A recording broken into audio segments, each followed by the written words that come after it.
When I take the pulpit, I take the charge of the pulpit. ഞാൻ പുൾപിറ്റിന്റെ മുഴുവൻ അധികാരവും ഏറ്റെടുക്കുമ്പോൾ Kingdom of God arrived. ദൈവരാജ്യം അവിടെ വരുന്നു. That's the secret of my ministry. അതാണ് എന്റെ ശുശ്രൂഷയുടെ വിജയരഹസ്യം. That's what I said. Satan is behind you.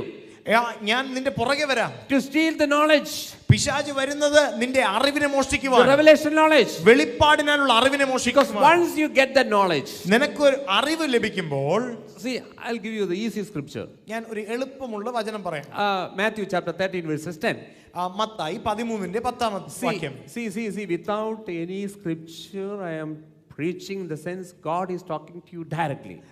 ഞാൻ ബൈബിൾ എടുക്കാതെ വചനം ബുക്ക് നോക്കാതെ പ്രസംഗിക്കുന്നു. അതിന്റെ അർത്ഥം ദൈവം നിങ്ങളോട് നേരിട്ട് ഇടപെടുകയാണ്. പിന്നെ ശിഷ്യന്മാർ അടുക്കൽ വന്ന് അവരോട് ഉപമകളായി സംസാരിക്കുന്നത് എന്ത് എന്ന് അവനോട് ചോദിച്ചു. It's a good question. നല്ലൊരു ചോദ്യമാണിത്. Why speak you unto them in parables? നിങ്ങൾ എന്തിനാണ് ഉപമകളിലൂടെ ജനത്തോട് സംസാരിക്കുന്നത്? My question is, who is the them? അവർ, അത് ആരാണ്? Disciples came and said unto him, why speak you unto them in parables? യേശുവിന്റെ ശിഷ്യന്മാർ യേശുവിന്റെ അടുക്കൽ വന്ന് ചോദിച്ചത്, നീ എന്തുകൊണ്ടാണ് അവരോട് ഉപമകളായി സംസാരിക്കുന്നത്? That them is the public. അവർ എന്ന് പറഞ്ഞാൽ പൊതുജനമാണ്. Jesus was preaching to the public. യേശു പൊതുജനങ്ങളോട് സംസാരിക്കുകയാണ്. Immediately Jesus answered. യേശു ഉടനെ മറുപടി പറഞ്ഞത്, read on. അവൻ അവരോട് ഉത്തരം പറഞ്ഞത്, സ്വർഗ്ഗരാജ്യത്തിന്റെ മർമ്മങ്ങളെ അറിവാൻ നിങ്ങൾക്ക് വരം ലഭിച്ചിരിക്കുന്നു, അവർക്കോ ലഭിച്ചിട്ടില്ല. ആമേൻ. Got the point? മനസ്സിലായോ? He answered and said unto them, because it is given unto you to know the mysteries of the kingdom of heaven. സ്വർഗ്ഗരാജ്യത്തിന്റെ മർമ്മങ്ങളെ തിരിച്ചറിയുവാൻ നിങ്ങൾക്ക് വരം ലഭിച്ചിരിക്കുന്നു. No, again this is a doubt. അടുത്ത ചോദ്യം. Here it is mentioned kingdom of heaven. ഇവിടെ പറഞ്ഞിരിക്കുന്നു സ്വർഗ്ഗരാജ്യമെന്ന്. And I am preaching of the kingdom of God. ഞാൻ ദൈവരാജ്യത്തെ കുറിച്ച് പ്രസംഗിക്കുന്നു. Now, even though you don't arise the question, but it is in your mind. നിങ്ങൾ ചോദ്യം ചോദിച്ചില്ലെങ്കിലും ഇത് നിങ്ങളുടെ മനസ്സിലൂടെ ഓടുന്ന ഒരു കാര്യമാണ്. What is the difference between kingdom of heaven and kingdom of God? സ്വർഗ്ഗരാജ്യവും ദൈവരാജ്യവും തമ്മിലുള്ള വ്യത്യാസം എന്താണ്? Both are one. രണ്ടും ഒന്ന് തന്നെയാണ്. Only the thing is, Matthew wrote this gospel to the Jews. Mathai ഈ സുവിശേഷം എഴുതിയത് യഹൂദന്മാരോടാണ്. So to please the Jews, he always used such terms. യഹൂദന്മാരെ പ്രീതിപ്പെടുത്തുവാൻ വേണ്ടി ഇങ്ങനെ ചില പ്രയോഗങ്ങൾ മത്തായിയുടെ സുവിശേഷത്തിൽ മത്തായി ഉപയോഗിച്ചിട്ടുണ്ട്. When other gospel it is mentioned kingdom of God, Matthew always say kingdom of heaven. മറ്റ് സുവിശേഷങ്ങളിൽ ദൈവരാജ്യം എന്ന് പറഞ്ഞിരിക്കുമ്പോൾ മത്തായി മാത്രമാണ് സ്വർഗ്ഗരാജ്യം എന്ന് പറഞ്ഞിരിക്കുന്നത്. But totally the whole kingdom of God and kingdom of heaven is same. സ്വർഗ്ഗരാജ്യവും ദൈവരാജ്യവും മൊത്തത്തിൽ ഒന്ന് തന്നെയാണ്. Okay, so he answered unto them, because it is given unto you to know the mysteries of the kingdom of heaven. നിങ്ങൾക്ക് സ്വർഗ്ഗരാജ്യത്തിന്റെ മർമ്മങ്ങളെ തിരിച്ചറിയുവാൻ, രഹസ്യങ്ങളെ തിരിച്ചറിയുവാൻ നിങ്ങൾക്ക് വരം ലഭിച്ചിരിക്കുകയാണ്. Jesus said, യേശു പറഞ്ഞു, public, പൊതുജനങ്ങൾക്ക് they are not aware about the kingdom. അവർക്കൊരിക്കലും രാജ്യത്തെ കുറിച്ചുള്ള അറിവില്ല. They are not received it. അവർ ഇതുവരെ അത് പ്രാപിച്ചിട്ടില്ല. Because they never received me. കാരണം അവർ എന്നെ സ്വീകരിച്ചിട്ടില്ല. You got it. നിങ്ങൾ എന്നെ സ്വീകരിച്ചു. You got the mysteries. നിങ്ങൾക്ക് രഹസ്യങ്ങൾ കിട്ടി. You got it. നിങ്ങൾക്ക് കിട്ടി. See, because it is given unto you. കാരണം നിങ്ങൾക്കത് ലഭിച്ചിരിക്കുകയാണ്. The mysteries of the kingdom. ദൈവരാജ്യത്തെ കുറിച്ചുള്ള മർമ്മങ്ങൾ നിങ്ങൾക്ക് ലഭിച്ചിരിക്കുകയാണ്. Because you know me. കാരണം നിങ്ങൾക്ക് എന്നെ അറിയാം. Amen. Jesus. Hallelujah. Hallelujah. So, Jesus preached to the public and he taught the disciples. യേശു പൊതുജനങ്ങളോട് സംസാരിക്കുകയും ശിഷ്യന്മാരെ പഠിപ്പിക്കുകയും ചെയ്തു. He was doing two ministries. യേശു രണ്ട് ശുശ്രൂഷകൾ ചെയ്തു. He was a good teacher. യേശു നല്ല ഒരു ഉപദേഷ്ടാവായിരുന്നു. And good preacher. നല്ലൊരു പ്രാസംഗികനുമായിരുന്നു. Inspirational preachings. വളരെ ഉത്സാഹപ്പെടുത്തുന്ന പ്രസംഗങ്ങൾ. That is to the public. അത് പൊതുജനങ്ങളോട്. He never mentioned anything about his crucifixion and his father and such things, he never preached to the public. പിതാവായ ദൈവത്തെക്കുറിച്ചോ ക്രൂശീകരണത്തെക്കുറിച്ചോ യേശു ഒരിക്കലും പൊതുജനങ്ങളോട് He സംസാരിക്കുമായിരുന്നില്ല. preached with the parables only to the public. യേശു എപ്പോഴും ഉപമകളിലൂടെയാണ് പൊതുജനങ്ങളോട് And സംസാരിച്ചുകൊണ്ടിരുന്നത്. whenever he comes to the teaching section, യേശു എപ്പോഴാണോ ഉപദേശത്തിന്റെ സെഷനിലേക്ക് വരുന്നത്, only to the disciples. ശിഷ്യന്മാർക്ക് വേണ്ടി മാത്രം. That's what Jesus said. അതാണ് യേശു പറഞ്ഞത്. Make them disciples by giving them baptism.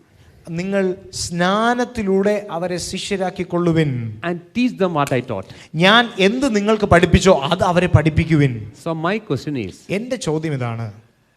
church സഭ, in India, ഇന്ത്യയിലെ സഭ, I have a small question. ഒരു ചെറിയ ചോദ്യം. Where is the teaching here? എവിടെയാണ് ഇവിടെ ഉപദേശമുള്ളത്, പഠിപ്പിക്കലുകൾ ഉള്ളത്? Here only inspirational messages. ഇവിടെ എന്നും ഉത്സാഹപ്പെടുത്തുന്ന പ്രസംഗങ്ങൾ മാത്രമാണ്. Blessing, blessing, blessing. അനുഗ്രഹം, If അനുഗ്രഹം, it is not 2018, then 2019. If it is not 2019, of course it is in 2020. Now it is March. 2018 സംഭവിച്ചില്ലെങ്കിൽ അത് 2019 സംഭവിക്കും. 2019 സംഭവിച്ചില്ലെങ്കിൽ 2020 സംഭവിക്കും. ഇപ്പോൾ മാർച്ചായി. And they preach up to 31st December. 31 തീയതി, ഡിസംബർ 31 അവരിങ്ങനെ പറയും. And December 31st they said, don't worry, പേടിക്കണ്ട, God is alive. ദൈവം ഇപ്പോഴും ജീവനോടെ ഉണ്ട്. 2020 is not your time. 2020 നിങ്ങളുടെ സമയമല്ല. 2021 is your time. 2021 നിങ്ങളുടെ സമയം. And 21 will come. 21 വരും. Corn kumbal kanyi. Pattern is the same. എല്ലാ കാര്യങ്ങളും ഒരുപോലെ നടക്കുകയാണ്. See, your blessing is not in years based. നിങ്ങളുടെ അനുഗ്രഹങ്ങൾ ഒരിക്കലും വർഷങ്ങൾക്ക് അടിസ്ഥാനപ്പെട്ടിട്ടല്ല. Or calendar based. കലണ്ടർ പ്രകാരമല്ല നിങ്ങളുടെ അനുഗ്രഹങ്ങൾ. God is waiting ദൈവം കാത്തിരിക്കുകയാണ്. to come, that 2021 come. 2021 വരാൻ ദൈവം കാത്തിരിക്കുകയാണ്. I bless him. ഞാൻ അവനെ അനുഗ്രഹിക്കാം. You are already blessed. നിങ്ങൾ അനുഗ്രഹം പ്രാപിച്ചവരാണ്. You didn't have to wait for the blessings. നിങ്ങൾക്ക് അനുഗ്രഹം പ്രാപിക്കാൻ വേണ്ടി കാത്തിരിക്കേണ്ട കാര്യമില്ല. But until you attain the maturity, നിങ്ങൾ പക്വത പ്രാപിക്കുന്നതുവരെ, as long as you are a child, you are not better than a servant. നിങ്ങൾ ശിശുവായിരിക്കുന്നിടത്തോളം ദാസനേക്കാൾ ഒട്ടും വിശേഷതയുള്ളവനല്ല. Even though you are the joint heir of God. നിങ്ങൾ ദൈവത്തിന്റെ കൂട്ടവകാശിയാണെങ്കിൽ പോലും ശിശുവായിരിക്കുന്നിടത്തോളം ദാസനേക്കാൾ ഒട്ടും വിശേഷതയുള്ളവനല്ല. That's the only purpose you came here. അതുകൊണ്ടാണ് ദൈവം ഇവിടേക്ക് വന്നത്. No, you came here നിങ്ങൾ ഇവിടെ വന്നതിന്റെ കാരണം അതാണ്. only to learn this. ഇത് പഠിക്കുവാൻ വേണ്ടിയിട്ടാണ്. You have the hidden treasure. കാരണം നിങ്ങൾക്ക് രഹസ്യത്തിലുള്ള മർമ്മങ്ങൾ ഉണ്ട്. Because your mud vessel carrying the treasure. കാരണം നിങ്ങളുടെ മൺപാത്രങ്ങളിൽ വിലപിടിപ്പുള്ള രഹസ്യമുള്ള നിധിയാണ് നിങ്ങൾ സൂക്ഷിച്ചു വെക്കുന്നത്. Whatever you need to have a successful life, everything is inside. നിങ്ങളുടെ ജീവിതം വിജയകരമായി കൊണ്ടുപോകാനുള്ള സകലതും നിങ്ങളുടെ ഉള്ളിലുണ്ട്. It is a computer caption. ഒരു കമ്പ്യൂട്ടറിന്റെ ഒരു പരസ്യത്തിലുള്ളത് ഇങ്ങനെയാണ്. Intel Everything is inside. Intel inside, എല്ലാം ഉള്ളിലുണ്ട്. Everything is inside. എല്ലാം നിങ്ങളുടെ ഉള്ളിലുണ്ട്. And somebody should teach you. ആരെങ്കിലും നിങ്ങളെ പഠിപ്പിക്കണം. Why you are sending your children for education? എന്തിനാണ് നിങ്ങളുടെ കുഞ്ഞുങ്ങളെ നിങ്ങൾ പഠനങ്ങൾക്കായി അയക്കുന്നത്? When I ask you this question, you said to become a collector. നിങ്ങൾ ചോദ്യം ചോദിച്ചപ്പോൾ നിങ്ങൾ പറഞ്ഞു കളക്ടർ ആക്കാൻ വേണ്ടിയിട്ടാണ്. Normally you say that. നിങ്ങൾ അങ്ങനെയാണ് സാധാരണ പറയാറുള്ളത്. Or doctor. Doctor. But I tell you why God wants you to be educated. ദൈവത്തിന് നിങ്ങൾ പഠിക്കണം എന്ന് ആഗ്രഹമുണ്ട്. So that you learn more. അത് കാരണം നിങ്ങൾക്ക് ഒരുപാട് അധികം നിങ്ങൾക്ക് learn മനസ്സിലാക്കുവാൻ, more of God. ദൈവത്തെക്കുറിച്ച് അധികം മനസ്സിലാക്കുവാൻ. That's what God sent Moses to Pharaoh. അതുകൊണ്ടാണ് ദൈവം മോശയോട് പുറകെ വരാൻ പറഞ്ഞത്. God told Pharaoh to teach him. ഫറവോനോട് നീ അവനെ പഠിപ്പിക്കുക. And now he is equipped. അവൻ മുഴുവൻ അവൻ സ്വീകരിച്ചതിന് ശേഷം So God appeared to the Mount Sinai. ദൈവം സീനായി പർവ്വതത്തിൽ മോശയ്ക്ക് പ്രത്യക്ഷനായി. God said, write. എഴുതുക. And Moses wrote. മോശ എഴുതി. Why? Because he was educated. കാരണം മോശ പഠിച്ച ആളായിരുന്നു. ഫറവോന്റെ കീഴിൽ 40 വർഷം പഠിച്ച ആളായിരുന്നു. We need education. നമുക്ക് വിദ്യാഭ്യാസം ആവശ്യമാണ്. I have little education. എനിക്ക് ചെറിയ വിദ്യാഭ്യാസം. That's what I could convey this message to you. അതുകൊണ്ടാണ് എനിക്ക് നിങ്ങളോട് ഈ സന്ദേശം അറിയിക്കുവാൻ കഴിയുന്നത്. Hallelujah. You are not getting the point. നിങ്ങൾക്ക് പോയിന്റ് മനസ്സിലാകുന്നുണ്ടോ? Little education I have. എനിക്ക് ചെറിയ വിദ്യാഭ്യാസമുണ്ട്. I'm not a doctor or engineer like you. നിങ്ങളെ പോലെ ഞാൻ ഡോക്ടറോ എഞ്ചിനീയറോ ഒന്നുമല്ല. I'm an ordinary one. ഞാനൊരു സാധാരണക്കാരനാണ്. I studied in a government school. ഞാനൊരു ഗവൺമെന്റ് സ്കൂളിൽ പഠിച്ച ആളാണ്. Just a common graduate. ഒരു സാധാരണ ബിരുദധാരി. That's enough for me. അതെനിക്ക് മതി. With that education I am conveying you the secret. ഞാൻ ആ വിദ്യാഭ്യാസം വെച്ചിട്ടാണ് ഈ രഹസ്യങ്ങളെ നിങ്ങളോട് പകരുന്നത്. ആമേൻ. Hallelujah. Hallelujah. Hallelujah. Hallelujah. So, Holy Spirit is the base for the church. പരിശുദ്ധാത്മാവാണ് സഭയുടെ അടിസ്ഥാനം. Now I change my gear. ഞാൻ എൻ്റെ ഗിയർ മാറ്റുകയാണ്. We go to Luke chapter 3 verses 21. ലൂക്കോസിന്റെ സുവിശേഷം 3-ാം അധ്യായം അതിന്റെ 21-ാമത്തെ വാക്യം. Shall we go? നമുക്ക് പോകാം. Okay, fasten your belt fast. ജനം എല്ലാം സ്നാനമേൽക്കയിൽ യേശുവും സ്നാനമേറ്റു പ്രാർത്ഥിക്കുമ്പോൾ സ്വർഗം തുറന്ന് പരിശുദ്ധാത്മാവ് ദേഹരൂപത്തിൽ പ്രാവെന്ന പോലെ അവന്റെ മേൽ ഇറങ്ങി വന്നു. നീ എന്റെ പ്രിയപുത്രൻ, നിന്നിൽ ഞാൻ പ്രസാദിച്ചിരിക്കുന്നുവെന്ന് സ്വർഗത്തിൽ നിന്നൊരു ശബ്ദവും ഉണ്ടായി. യേശുവിന് താൻ പ്രവൃത്തി ആരംഭിക്കുമ്പോൾ ഏകദേശം 30 വയസ്സായിരുന്നു. അവൻ യോസഫിന്റെ മകനെന്ന് ജനം വിചാരിച്ചു. Okay, now go back to 21. പുറകിലോട്ട് പോയി 20-ാമത്തെ വാക്യം. See now, and all people were baptized. It came to pass that Jesus also being baptized and praying in the heaven was opened. ജനമെല്ലാം സ്നാനം ഏറ്റപ്പോൾ യേശുവും സ്നാനമേറ്റ് പ്രാർത്ഥിക്കുമ്പോൾ സ്വർഗം തുറന്നു. Where was he? That's what last week I asked. Where was he? യേശു ഇത്രയും കാലം എവിടെയായിരുന്നു? After, see, when 12 years he was missing. 12 വർഷം യേശു തിരക്കിലായിരുന്നു. No, at the age of 12, we know that he was missing and mother and father was searching for him and finally they got him. 12-ാമത്തെ വയസ്സിൽ യേശുവിനെ യെരുശലേം ദേവാലയത്തിൽ വെച്ച് നഷ്ടമായി. യേശുവിന്റെ അപ്പനും അമ്മയും യേശുവിനെ തിരക്കുന്ന കാര്യങ്ങളൊക്കെ നിങ്ങൾക്കറിയാം. And the rest 18 years there was no whereabout about Jesus. യേശു എവിടെയായിരുന്നോ എന്ത് ചെയ്യുകയായിരുന്നോ എന്നോ ഒരു അറിവും പിന്നെയുള്ള 18 വർഷത്തെ കുറിച്ചില്ല. Now he is suddenly appeared. പക്ഷേ പെട്ടെന്ന് ലൂക്കോസ് 3-ൽ അവൻ യേശു പ്രത്യക്ഷനാകുകയാണ്. And Bible says now he is 30 years old. വചനം പറയുന്നു അവൻ ഇപ്പോൾ 30 വയസ്സായി. And he asked John the Baptist to give him baptism. അവൻ യോഹന്നാൻ സ്നാപകനോട് എന്നെ സ്നാനപ്പെടുത്തണമേ എന്ന് പറയുകയാണ്. And John gave him baptism. യോഹന്നാൻ സ്നാനം കൊടുത്തു. And Jesus prayed. യേശു സ്നാനമേറ്റതിനു ശേഷം Suddenly what happened? പെട്ടെന്ന് എന്ത് സംഭവിച്ചു? Heaven opened. സ്വർഗം തുറന്നു. He heard the sound from Father. സ്വർഗത്തിൽ നിന്നും പിതാവിന്റെ ദൈവത്തിൽ നിന്നും ഒരു ശബ്ദമുണ്ടായി. Next, 22nd. 22-ാം വാക്യം. And the Holy Spirit descended in a bodily shape like a dove upon him. പരിശുദ്ധാത്മാവ് ദേഹരൂപത്തിൽ പ്രാവെന്ന പോലെ അവന്റെ മേൽ ഇറങ്ങി വന്നു. You know that the birth of Jesus was a promise of the Holy Spirit. പരിശുദ്ധാത്മാവിന്റെ ഒരു വാഗ്ദാനമായിരുന്നു യേശുവിന്റെ ജനനം. Thousands years back God prophesied about this matter. ആയിരക്കണക്കിന് വർഷങ്ങൾക്ക് മുൻപ് യേശുവിന്റെ ജനനത്തെക്കുറിച്ച് ദൈവം വാഗ്ദാനം ചെയ്യുകയാണ്. Isaiah prophesied. യെശയ്യാവ് പ്രവചിച്ചു. Daniel prophesied. ദാനിയേൽ പ്രവചിച്ചു. Malachi prophesied. മലാഖി പ്രവചിച്ചു. Micah prophesied. മീഖ പ്രവചിച്ചു. Small prophets and big prophets prophesied about Jesus. വലിയ പ്രവാചകന്മാരും ചെറിയ പ്രവാചകന്മാരും യേശുവിന്റെ ജനനത്തെക്കുറിച്ച് അവർ പ്രവചിച്ചു. And finally it's happened. അവസാനം അത് സംഭവിച്ചു. That fulfillment of the prophecy. ആ പ്രവചനത്തിന്റെ നിവർത്തീകരണം സംഭവിച്ചു. Jesus came. യേശു വന്നു. Mary was pregnant with the power of the Holy Spirit. Mariya ഗർഭവതിയായത് പരിശുദ്ധാത്മാവിന്റെ ശക്തിയാലായിരുന്നു. Am I right? ഞാൻ പറയുന്നത് ശരിയാണോ? Any doubt? എന്തെങ്കിലും സംശയമുണ്ടോ? Okay. So Jesus was born. യേശു ജനിച്ചു. As a king. യേശു രാജാവായി ജനിച്ചു. Who is his mother? യേശുവിന്റെ അമ്മ ആരാണ്? യേശുവിന്റെ അമ്മ ആരാണ്? Why you scared? നിങ്ങൾ എന്തിനാണ് ഭയപ്പെടുന്നത്? Mary. Mariya. Who is his father? Who is his പിതാവ് father? ആരാണ്?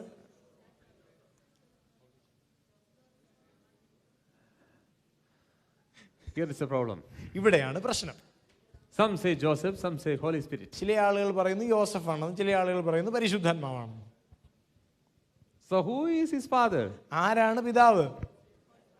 No doubt, Holy Spirit. ഒരു സംശയവുമില്ല, പരിശുദ്ധാത്മാവത്രേ. Not Joseph. യോസഫ് അല്ല. Through the power of the Holy Spirit, Mary became pregnant. പരിശുദ്ധാത്മാവിന്റെ ശക്തിയാലാണ് Mariya ഗർഭവതിയായത്. So born with the power of the Holy Ghost. യേശു ജനിച്ചത് പരിശുദ്ധാത്മാവിന്റെ ശക്തിയാലാണ്. That Jesus depended on the Holy Spirit for the ministry. ആ യേശു പരിശുദ്ധാത്മാവിനെയാണ് തന്റെ ശുശ്രൂഷകൾക്കായി ആശ്രയിച്ചത്. So let me ask you one more question, especially the YouTube viewers. യൂട്യൂബിൽ എന്നെ കാണുന്ന ആളുകളോട് ഞാൻ ഒരു കാര്യം ചോദിക്കട്ടെ. So his father, the first question, Joseph or the Holy Spirit? You said half Joseph and half Holy Spirit. പിതാവാരെന്നുള്ള ചോദ്യത്തിന് യോസഫ് ആയിരിക്കാം പരിശുദ്ധാത്മാവായിരിക്കാം എന്നുള്ള മറുപടി. Now next question is, രണ്ടാമത്തെ ചോദ്യം, Jesus was the son of God or man of God? Son of man. Yeshu മനുഷ്യപുത്രനാണോ ദൈവപുത്രനാണോ?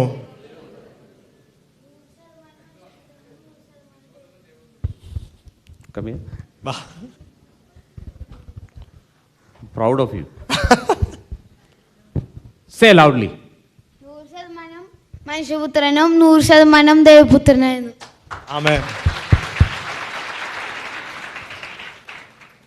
See, in this age, ഈ പ്രായത്തിൽ come to the service before the time and choosing the front chair, ഈ പ്രായത്തിൽ മുമ്പിൽ വന്ന് ആദ്യത്തെ ചെയറിൽ അവൻ ഇരിക്കണമെങ്കിൽ listening carefully ശ്രദ്ധിച്ച് കേൾക്കുന്നു, and registering in his mind, subconscious mind. മനസ്സിൽ അവൻ സൂക്ഷിക്കുന്നു. And whenever I ask this question, ഞാൻ ചോദ്യം ചോദിക്കുമ്പോൾ normal case, he is the one who is answering. സാധാരണ അവനാണ് ഉത്തരം പറയുന്നത്, അവൻ മാത്രമാണ് ഉത്തരം പറയുന്നത്. Shame on you. Even though I am proud of him. പക്ഷെ അവനെ കുറിച്ച് ഓർക്കുമ്പോൾ ഞാൻ അഭിമാനിക്കുന്നു. But what about you? നിങ്ങളെ കുറിച്ച് 100% 100% son of God and 100% son of man. 100% മനുഷ്യപുത്രൻ, 100% ദൈവപുത്രൻ. Jesus never did any miracle as a son of God. ദൈവപുത്രൻ എന്നുള്ള രീതിയിൽ ഒരിക്കലും യേശു ഒരു അത്ഭുതവും ചെയ്തില്ല. That was the case. അതാണ് കാര്യം. He needn't have to depend on the Holy Spirit.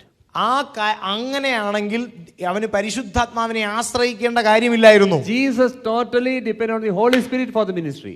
യേശു പരിശുദ്ധാത്മാവിനെയാണ് പൂർണ്ണമായി ശുശ്രൂഷയ്ക്ക് വേണ്ടി ആശ്രയിച്ചത്. Before at the age of 30, he didn't do any miracles. 30 വയസ്സിന് മുമ്പ് യേശു ഒരു അത്ഭുതവും ചെയ്തില്ല.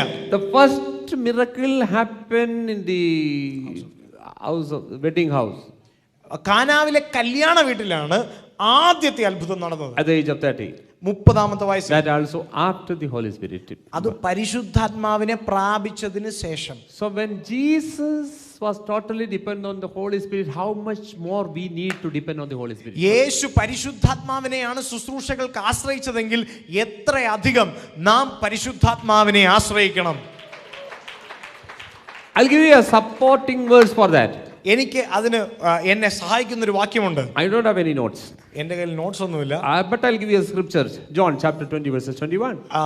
യോഹന്നാൻ 20:21. I love to preach about the Holy Spirit. എനിക്ക് പരിശുദ്ധാത്മാവിനെ കുറിച്ച് പ്രസംഗിക്കുവാൻ വളരെ ഉത്സാഹമാണ്. That is my favorite subject. അത് എൻ്റെ ഏറ്റവും ഇഷ്ടമുള്ള സബ്ജക്റ്റ് ആണ്. Because with this power, apostle could shake the nation. ഈ ശക്തിയാലാണ് അപ്പോസ്തലന്മാർ രാജ്യങ്ങളെ പിടിച്ചു കുലുക്കിയത്. They were an ordinary fisherman. അവർ സാധാരണ മീൻ പിടിക്കുന്ന ആളുകളായിരുന്നു. No, out of the 12, 7 apostles were the fishermen. ആ 12 അപ്പോസ്തലന്മാരിൽ 7 അപ്പോസ്തലന്മാർ മീൻപിടുത്തക്കാരായിരുന്നു. They could shake the nation. അവർക്ക് രാജ്യങ്ങളെ പിടിച്ചു കുലുക്കുവാൻ They are കഴിഞ്ഞു. not well educated. അവർ ഒരുപാട് പഠിച്ച ആളുകളല്ലായിരുന്നു. Very ordinary people in the society. സാധാരണക്കാരായിരുന്നു. And they shook the nation. അവർ രാജ്യങ്ങളെ പിടിച്ചു കുലുക്കുവാൻ ഇടവന്നു. Hardly 12. 12 പേർ മാത്രം. Others were so scared. അവർക്ക് മറ്റുള്ളവർക്ക് ഭയമായിരുന്നു. What is the secret? എന്താണ് കാരണം? It is because of anointing. അതിന്റെ കാരണം അഭിഷേകമത്രേ. It is because of the Holy Spirit. കാരണം പരിശുദ്ധാത്മാവത്രേ. Hey, where are you? നിങ്ങൾ എവിടെയാണ്? Hallelujah. Hallelujah. Now read that. Yohannan 20:21. Jesus. യേശു പിന്നെയും അവരോട് ആ. നിങ്ങൾക്ക് സമാധാനം, Ah. പിതാവ് എന്നെ അയച്ചതുപോലെ ഞാനും നിങ്ങളെ അയക്കുന്നു എന്ന് പറഞ്ഞു. Hello. Hallelujah. See, let me ശ്രദ്ധിച്ച് explain. ഞാൻ വിവരിക്കട്ടെ. As my Father has sent me, എന്നെ എന്റെ പിതാവ് അയച്ചതുപോലെ the same way I'm sending you. അതുപോലെ ഞാൻ നിങ്ങളെ അയക്കുന്നു. Now there is a doubt. ഒരു സംശയം. How do we know that how Father sent him? എങ്ങനെയാണ് പിതാവ് എന്നെ അയച്ചു എന്ന് എനിക്ക് മനസ്സിലാകുന്നത്? I'll tell you that. ഞാനത് പറയാം. Next sentence. അടുത്ത വാക്യം. ഇങ്ങനെ പറഞ്ഞ ശേഷം അവൻ അവരുടെ മേൽ ഊതി അവരോട് പരിശുദ്ധാത്മാവിനെ കൈക്കൊള്ളുവിൻ. So Father sent me പിതാവ് എന്നെ അയച്ചത് with the power of the Holy Spirit. പരിശുദ്ധാത്മാവിന്റെ ശക്തിയാലാണ്. Because Holy Spirit is the working partner of the Trinity. പരിശുദ്ധാത്മാവാണ് തൃത്വത്തിൽ ക്രിയാത്മകമായ കാര്യങ്ങൾ ചെയ്യുന്നത്. Hallelujah. Hallelujah. Are you getting it? And when he had said this, he breathed on them and said unto them, receive all of you the Holy Spirit. ഇങ്ങനെ പറഞ്ഞ ശേഷം അവൻ അവരുടെ മേൽ ഊതി അവരോട് പരിശുദ്ധാത്മാവിനെ കൈക്കൊള്ളുവിൻ എന്ന് പറഞ്ഞു. He never sent anyone without the Holy Spirit. പരിശുദ്ധാത്മാവിനെ കൂടാതെ ആരെയും ദൈവം അയച്ചിട്ടില്ല. That's what Luke chapter 24 verses 49 says. ലൂക്കോസ് 24:49 വചനത്തിൽ അങ്ങനെയാണ് പറയുന്നത്. എന്റെ പിതാവ് വാഗ്ദത്തം ചെയ്തതിനെ ഞാൻ നിങ്ങളുടെ മേൽ അയക്കും. Ah. നിങ്ങളോ ഉയരത്തിൽ നിന്ന് ശക്തി ധരിക്കുവോളം നഗരത്തിൽ പാർപ്പിൻ എന്നും അവരോട് പറഞ്ഞു. Hallelujah. 24:49. 24:49. I sent the promise of my Father. ഞാൻ എന്റെ പിതാവ് വാഗ്ദത്തം ചെയ്തതിനെ. See, Holy Spirit is the promise. പരിശുദ്ധാത്മാവാണ് വാഗ്ദത്തം. Not your house or your premium car. നിങ്ങളുടെ വലിയ കാറോ വീടോ ഒന്നും അല്ല വാഗ്ദത്തം. Holy Spirit is the promise. പരിശുദ്ധാത്മാവാണ് വാഗ്ദത്തം. I send the promise of my Father upon you. ഞാൻ നിങ്ങളുടെ മേൽ പിതാവായ ദൈവം വാഗ്ദത്തം ചെയ്തതിനെ അയക്കും. But tarry all of you in the city of Jerusalem until all of you be imbued with the power from on high. നിങ്ങൾ ഉയരത്തിൽ നിന്നും ശക്തി ധരിക്കുവോളം നഗരത്തിൽ പാർക്കുവിൻ എന്ന് യേശു പറഞ്ഞു. Hallelujah. Hallelujah. Hallelujah. Hallelujah. It's a plain fact. ഒരു സാധാരണ തത്വം. Don't move without the power. പരിശുദ്ധാത്മാവിന്റെ ശക്തി ഇല്ലാതെ ചലിക്കരുത്. Don't go without this weapon. ഈ ആയുധമില്ലാതെ ചലിക്കരുത്. Hallelujah. ഹല്ലേലൂയ. Hallelujah. ഹല്ലേലൂയ.